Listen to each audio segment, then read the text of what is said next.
Hello students, welcome to the second lecture on the lecture series on relationship between numbers. Okay, so previously what we had learnt was we had learnt what are sequences, what are patterns, okay, what are different types of numbers that are important, that is composite numbers, prime numbers, what are the criteria to get to know that if a number is a prime number or not, or if a number is a composite number or not. And we also learned that one is a special number. Okay, all these things we have learned in the previous lecture. So let's continue it further and learn more concepts on it. Okay, so let's see, we have already learned that what are sequences. Okay, so let's see what are the types of sequences. One is arithmetic progression, one is geometric progression, and one is harmonic progression. Okay, so let's explore each kind of progression in a detailed manner. Okay, so let's start with arithmetic progression or AP. Okay, we may use this term more often than the whole word arithmetic progression. Okay, we'll be using AP more. So what the definition says us is a sequence is said to be in AP if the difference between any two consecutive terms is always the same. Okay, so if the sequence have A, B, C, D, E and so on, then B minus A is always equal to C minus B is always equal to D minus C is always equal to E minus D and so on. Okay, so if this criteria is fulfilled, then we say that the series or sequence is in AP or arithmetic progression, or the progression here is arithmetic. Okay, so the general form. Okay, let's see the general form of a arithmetic progression, where the general form is given by an is equal to a1 plus n minus 1 into d. Okay, so let's see what an is, what a1 is, what n minus 1 is, what d is, because without properly defining these terms, this is nothing but just a formula. Okay, it doesn't mean anything if we don't define each term explicitly. So let's do it. So a1 is actually first term. Okay, in the arithmetic progression, a1 is first term, a2 is second term, a3 is third term. Okay, so and so on, and d is the common difference. Okay, so d is nothing is but this is a4 and so on, and d is nothing but a2 minus a1 is equal to a3 minus a2, because they are same, the difference is same. So that is why this is called arithmetic progression and so on. Okay, and n is the term number. So a2 means second term in the sequence, and a3 means third term in the sequence, and so on. Okay, so n is the term number, d is the common difference, that is this, and a1 is the first term. Okay, let's learn a formula on this. So that is sum of first n terms. What is the sum of first n terms? If a1, a2, a3 is the sequence, arithmetic progression sequence. Okay, a4 and so on, then what is the sum of first n terms? Let's say at some point we'll get an, and then we'll also get the further numbers terms. Okay, so what is the sum of first n numbers? That is a1 plus a2 plus a3 plus so on plus an. Okay, so this is actually equal to Sn here. So the Sn is the sum of first n terms of an AP. So what it is equal to is n into 2 into a1 plus n minus 1 into d by 2. So d is the common difference, n is the number of terms. Okay, so term number and whole by 2 is equal to Sn. So if it asks us to, let's say for example, let's take the AP 1, 2, 3, 4, 5 and so on. Okay, so here a1 is equal to a2 is equal to 2, a3 is equal to 3, a4 is equal to 4, a5 is equal to 5 and so on. Okay, so this series is in AP. Why? Because a2 minus a1 is equal to 1, a3 minus a2 is equal to 1, a4 minus a3 is equal to 1, a5 minus a4 is equal to 1. Okay, and so on. Always the difference will be 1. So if we add this up to 15, let's say, okay, so what we will get is using this formula. So S15 is equal to 15, 2 into 1 plus, so 15 minus 1 is equal to 14, 14 into 1, okay, whole by 2. So this is the formula. Okay, let's see. So 15 into 2 into 1 is equal to 2 plus 14 whole by 2. So this is equal to 16 by 2 into 15, that is 15 into 8, that is 15 into 460. So 120 is the answer. Okay, if we add, we also know the formula of adding the first n numbers in the natural number series, that is n into n plus 1 by 2. So up to 15, what the answer will be? 15 into 16 by 2, that is 8. So that is why 15 into 8 is equal to 120. So we can verify easily that this is actually the correct answer. So this is a manual verification that we did. Okay, so the formula seems here to be correct. Okay, or using the average of the first and last term. So we can also evaluate the same by doing this, n by 2 into a1 plus an.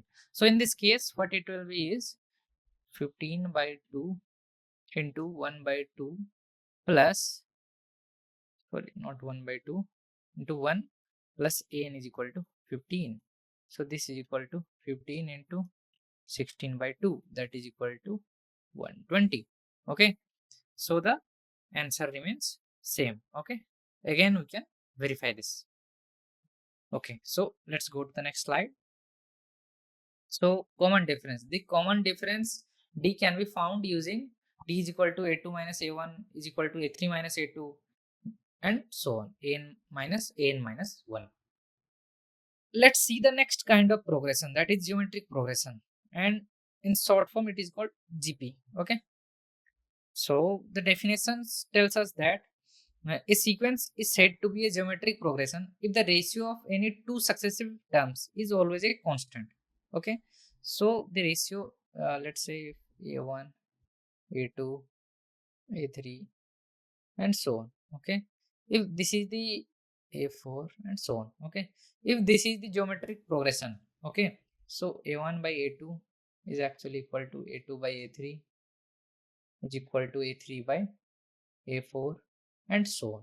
If this holds good, okay, holds true, then what we say is that the series or sequence here is in GP.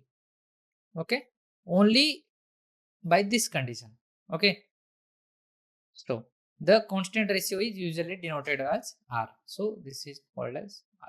Okay, in the previous progression, that is arithmetic progression, we had found a common difference. Here it is a common ratio or constant ratio.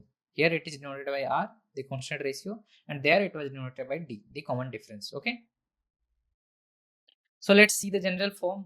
In arithmetic progression we learned the general form. Let's see the same kind of form here in the geometric progression. So if A is the first term, so the first term is A and R is the common ratio. Okay, then the general form of a geometric progression is A R square, A R cube, A R power 4, A R power n minus 1, A power R and so on. Okay, this will be the general form.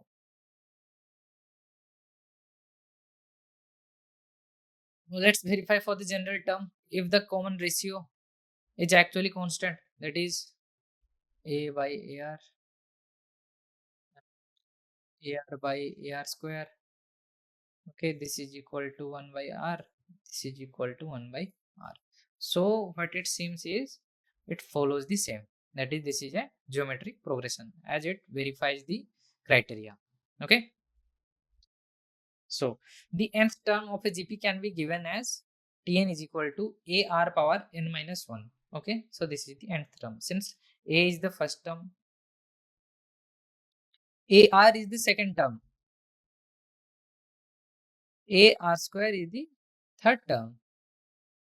So you can see the common pattern here, right?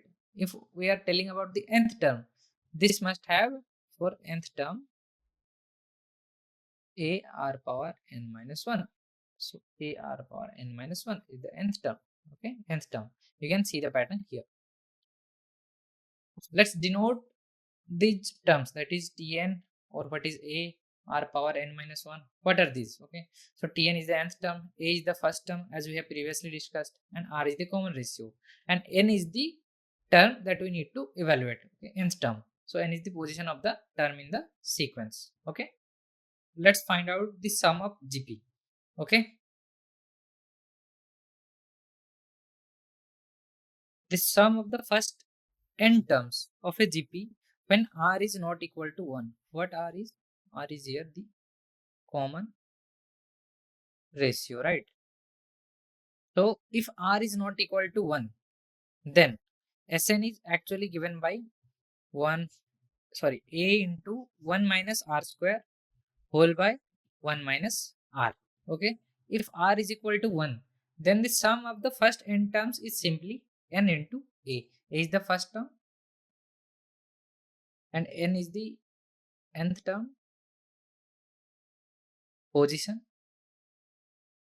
Okay, so if r is equal to 1, this is true, and if r is not equal to 1, then this is true. Okay, you can't use the formula for r is equal to 1 here. Okay, if r is equal to 1 here, this will become undefined. Okay, so when if r is not equal to 1, this implies Sn is equal to this, is equal to Sn when r is equal to 1. Okay, so we'll see in an example in the upcoming lectures the use of these formulas. Okay, so let's see what an infinite geometric progression is. Okay, so what infinite GP is. So if mod r is less than 1, so if the common ratios modulus is less than 1. Okay, so basically the common ratio is in between -1 and 1 strictly. Okay, strictly in between, then the GP has an infinite number of terms but a finite sum. Okay, so basically S infinity is equal to a by 1 minus r. Okay, you can see here why it is strictly less than 1. This formula holds good if r is not equal to 1.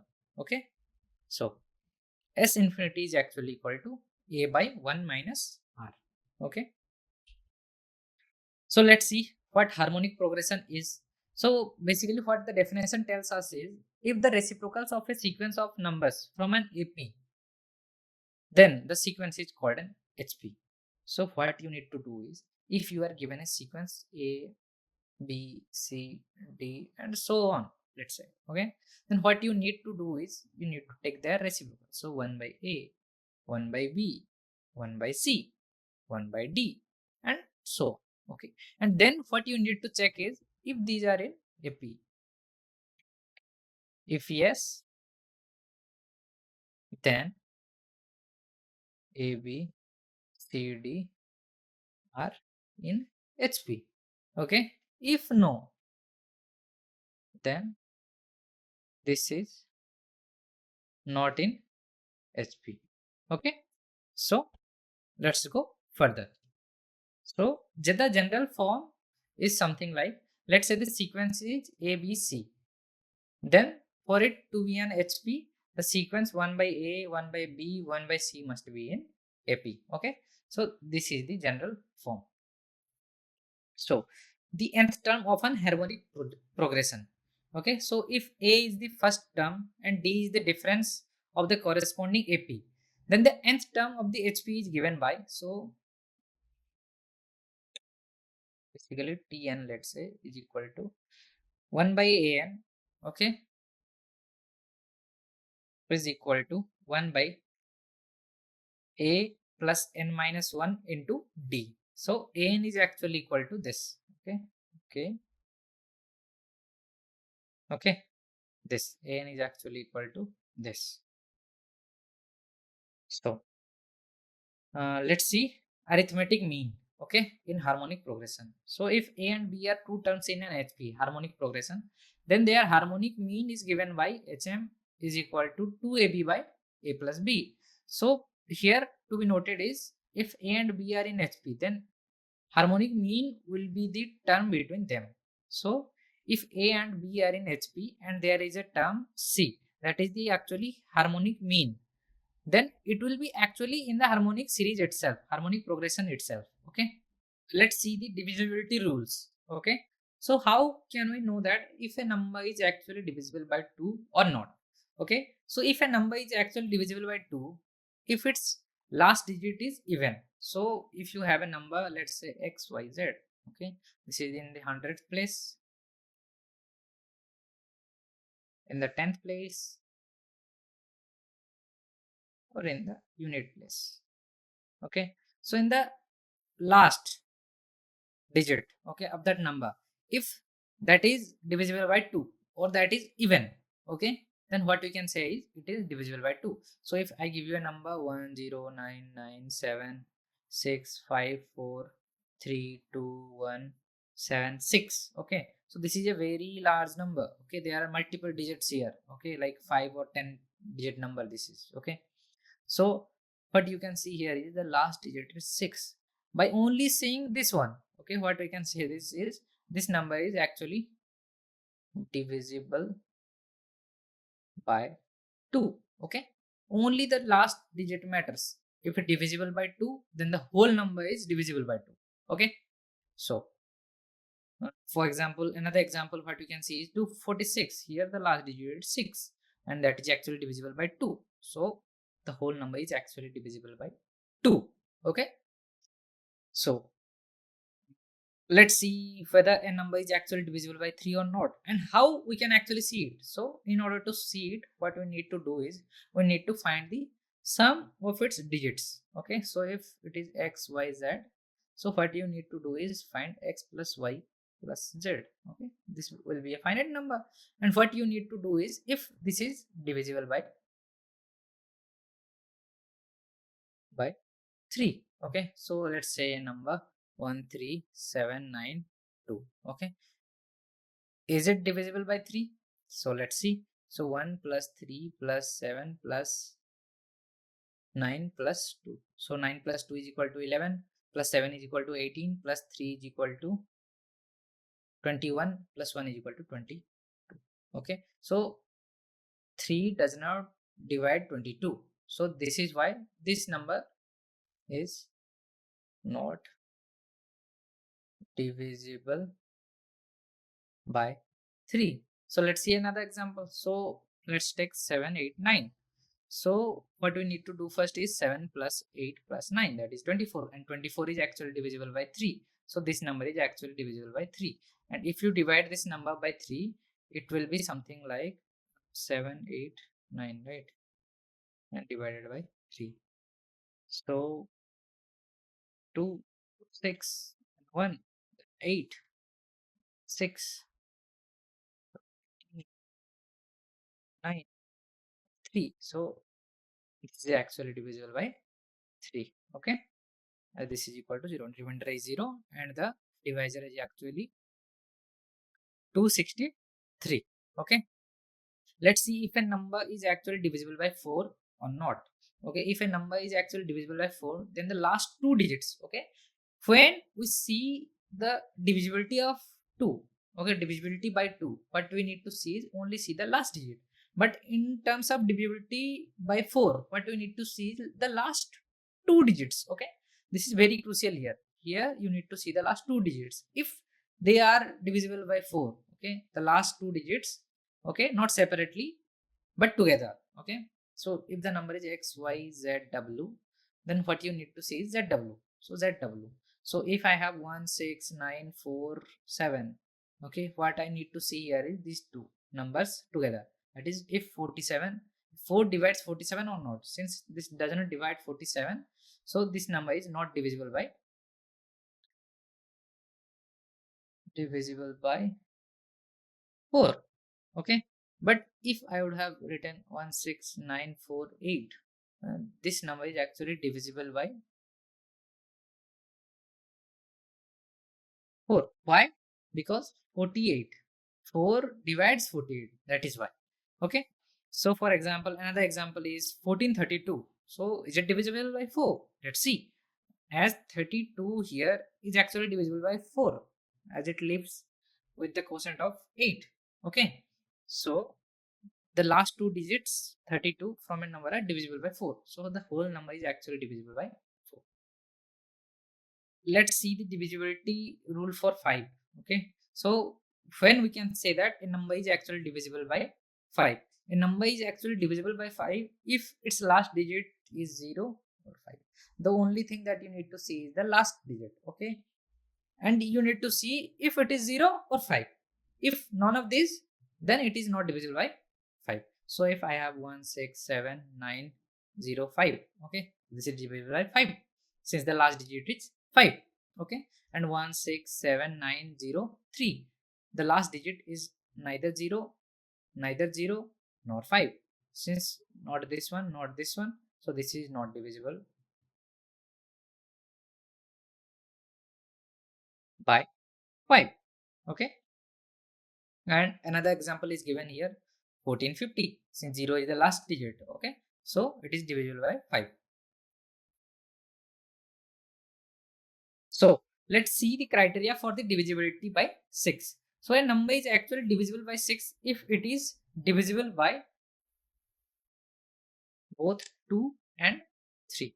Okay, so a number is divisible by 6 if it is divisible by both 2 and 3. So if you are given a number x, y, z, w, let's say, then what two conditions you need to see is, first condition is w must be even,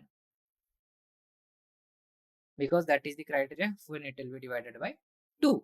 Okay, and then what you need to do, calculate is x plus y plus z plus w, and see its sum is divisible by 3. Then only you can say that the whole number, this x, y, z, w, is actually divisible by 6. Okay, so example is 198. So in terms of 198, what you can see here is the last digit is actually 8, that is even. Okay, so this implies divisible by 2, and you need to see the sum. So 1 plus 9 plus 8, so 8 plus 8 equals 16 plus 1 17 plus 1 18. Okay, so is 18 actually divisible by 3? So 3 divides 18, so this implies that 198 is divisible by 3. So this implies that 6 divides 198. You can conclude this from here. Okay, so let's see the divisibility by 7. So when we can say that actually a number is divisible by 7, so what we need to take a look at is the last digit of the number. Okay, double that digit. Okay, let's say you have x, y, z, w, so you saw w there. Okay, and then you doubled it, so you got 2w. Okay, and then subtract the doubled number from the remaining part of the original number. So this is what we had. Okay, so what is the remaining part here? X, y, z minus 2w. Okay, so if the result is actually divisible by 7, so if this is divisible by 7, or if we end up with 0, or only remaining, or this is equal to 0, actually this term. Okay, star is actually equal to 0. Okay, then the original number is also divisible by 7. Then we can see that this is actually divisible by 7. So let's see an example. So checking whether 532 is divisible by 7 or not. So take the last digit, that is 2 here, double it, that is 4. Okay, then subtract it from the original. Okay, so the remaining is 53 minus 4, that is what we have got, 49, and this is actually divisible by 7. So we can say that this is divisible by 7, and we can also see the example that actually the quotient is 76. Okay, so let's see the divisibility by 8. Okay, so a number is divisible by 8 if the last three digits form a number divisible by 8. Okay, so you have x, y, z, w, y, y9, t, let's say. Okay, so what we can see here is if the last three digits, so the last three digits are these. Okay, if this is divisible by 8, okay, then we say that the whole number is actually divisible by 8. Okay, but we can say about the divisibility by 9. So a number is actually divisible by 9 if the sum of its digits is actually divisible by 9. Okay, again we take the track of 3, divisibility by 3. So you have x, y, z, w, t, okay, s, and then when we can say that this is divisible by 9, if x plus y plus z plus w plus t plus s is divisible by 9. Okay, so for example 2043, so 3 plus 4 plus 0 plus 2, that is equal to 4 plus 3 7 plus 2 is equal to 9. 9 is divisible by 9, so this implies that the whole number is actually divisible by 9. So let's see the divisibility rule by 10. So a number is actually divisible by 10 if its last digit is 0. Okay, so just remember that the last digit must be 0.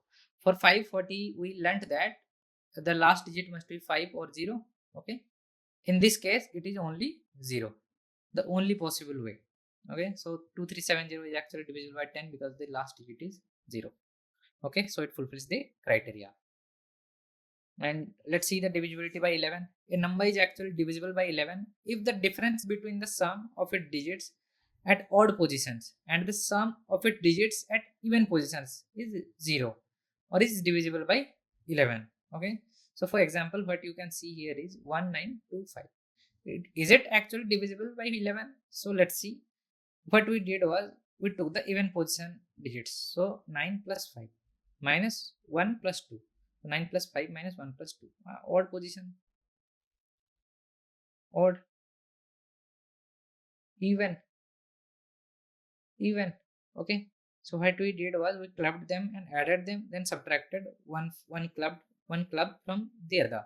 Okay. So 14 minus 3 is 11. So if the difference, okay, of these even position addition and odd position addition is actually divisible by 11, then the whole number is actually divisible by 11. Okay, let's keep it here. Thank you.